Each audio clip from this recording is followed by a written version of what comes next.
I started in the contact center industry in 2000, which is very scary because it's 20 years ago.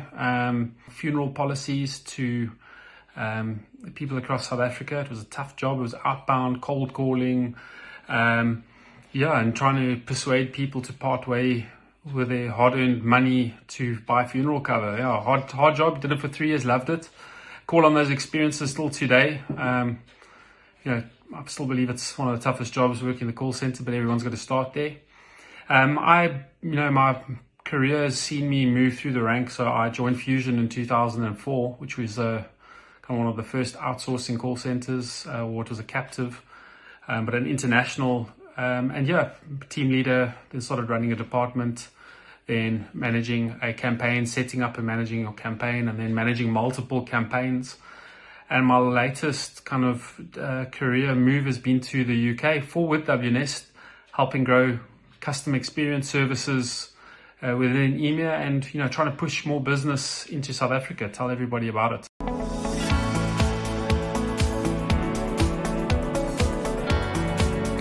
To be successful in call centers, I think the recipe includes the obvious things like hard work, and that's putting in the time and the effort.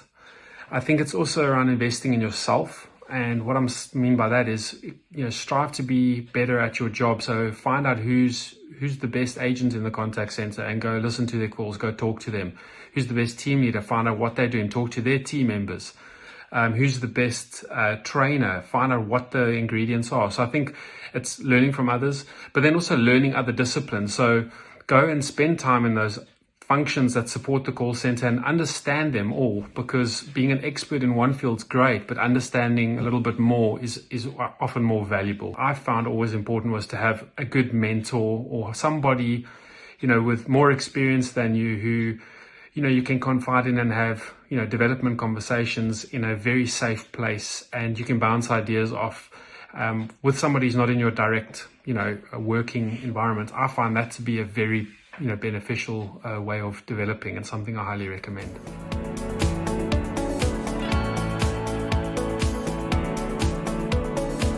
There are three things that I think are important. The first one is to be reliable.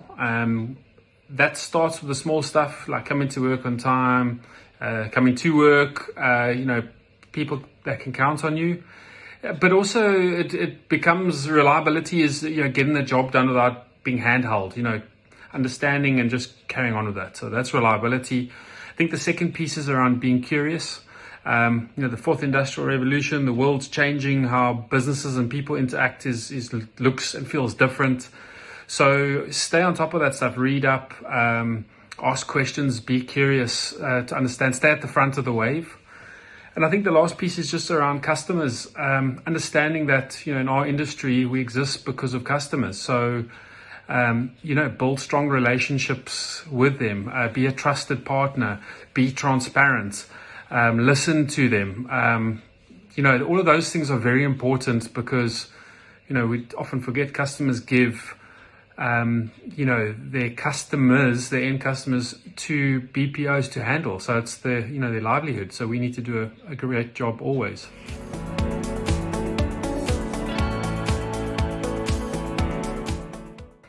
Customers are looking for us to be experts. And that means that they don't want to be talking to us about basics. And basics are things like day-to-day managing of an operation, workforce management, quality, training. Those things, the expectation is we are great at it. We do it across multiple clients. We've been doing it for years.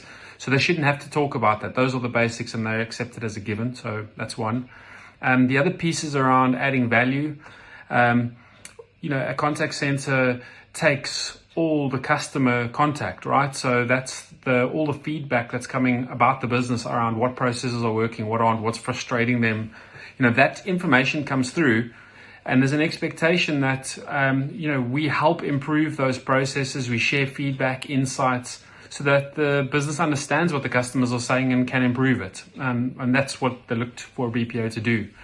And the last piece is around support on with their digital transformation. So we as BPOs have, got access to all of those things. So how can we help implement? And they're looking to us to give guidance or implement on their behalf.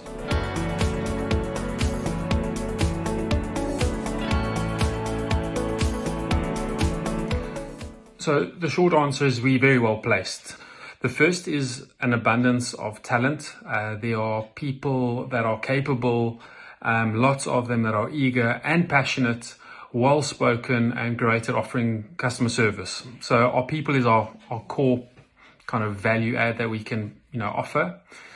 The other piece is that it's matured and recognized. So, we've been doing this for a while now, and we've had global recognition as a great place to do business. And that's measured by what customers and end clients feel and experience. And that's important. The other piece is around, cost saving. So obviously outsourcing is there for a reason. One of the main ones is, cost benefits, and, we can offer a significant reduction on expertise. Southern Africa is the kind of Silicon Valley of Africa. Big houses like Amazon have set up. So, there's an abundance of digital capabilities. Plus, if you look at WNS, we've been able to leverage the global, WNS machine and have a lot of that expertise developed in-house now, delivering that to our clients. It's not done offshore. Another piece why South Africa is great is just the convenience factor. It takes a customer, 12 hours to fly from the UK to South Africa, arrive in the morning, you can go and do a day's work straight away. Great food, great restaurants. Time zone is perfect. You're not, feeling, jet lagged. It's kind of just get up and go. So I think all of that stuff really plays into our hands. And then the last piece is around our, environment, the enabling environment that, it includes government supporting grants, etc. But it's also the infrastructure. So, you can do this stuff relatively easy, pain-free, and there's incentives to do it. So that's why South Africa is well placed.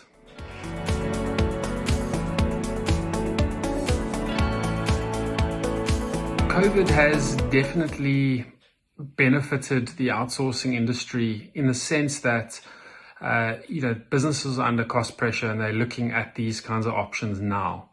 That being said, I think the BPOs who've got a strong digital, maturity and experience in delivering digital services are prospering significantly more than the others.